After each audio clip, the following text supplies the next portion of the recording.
जय जोहार साथियों, आइए हम अपने छत्तीसगढ़ की लोक संस्कृति को जानने का प्रयास करते हैं। रिखी छतरी के संयोजन और निर्देशन में छत्तीसगढ़ के कबीरधाम जिले के बैगा आदिवासियों का बैगा कर्मा नृत्य, दंतेवाड़ा जिला के बीजापुर क्षेत्र के बाड़िया आदिवासियों का गौर नृत्य, रायगढ़ जिले का ठिसके नृत्य और दंतेवाड़ा जिले का माड़ी कर्मा नृत्य के दर्शन कराते हैं।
नदियों, पहाड़ों, जंगलों से घिरा हुआ, हरियाली से आच्छादित, भारत माता की गोद में झूमता इठलाता हुआ क्षेत्रफल की दृष्टि से छोटा राज्य है, किंतु अनेक सांस्कृतिक विविधता लिए हुए यहाँ कला का विशाल भंडार है। यही कारण है कि देश के अन्य राज्यों से इसकी अपनी अलग विशिष्टता है। यहाँ की लोक कलाएं लोक जीवन में ऊर्जा प्रदान करने में महती भूमिका निभाते हैं।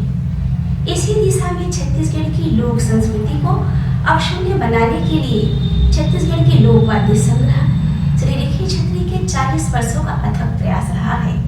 उन्होंने पूरे छत्तीसगढ़ में घूम घूम के, चाहे पहाड़ों, जंगलों, दुर्गम क्षेत्रों से 170 लोक वाद्यों का शोध, संवर्धन और संरक्षण करके अपने निजी संग्रहालय में संजो के रखे हैं और साथ ही साथ पूरे छत्तीसगढ़ में होने वाले लोक नृत्यों का भी संग्रह किया। उन्होंने लोक रागनी सांस्कृतिक संस्था एवं मंच की स्थापना कर छत्तीसगढ़ की लोक संस्कृति को मनोरंजन स्वरूप जन जन तक पहुंचाने का बेड़ा उठाया है। लोक रागनी का उद्देश्य मात्र मनोरंजन करना नहीं है, आज के वैज्ञानिक युग में बिसरती हुई संस्कृति को जीवंत बनाए रखना है, देश दुनिया की संस्कृतियों के बीच अपनी पहचान बनाना तथा आने वाली पीढ़ी को हस्तांतरित करना है। आप जम्मो छत्तीसगढ़िया भाई बहनी मन के मया दुलार के अगोरा रही। जय जोहार, जय छत्तीसगढ़।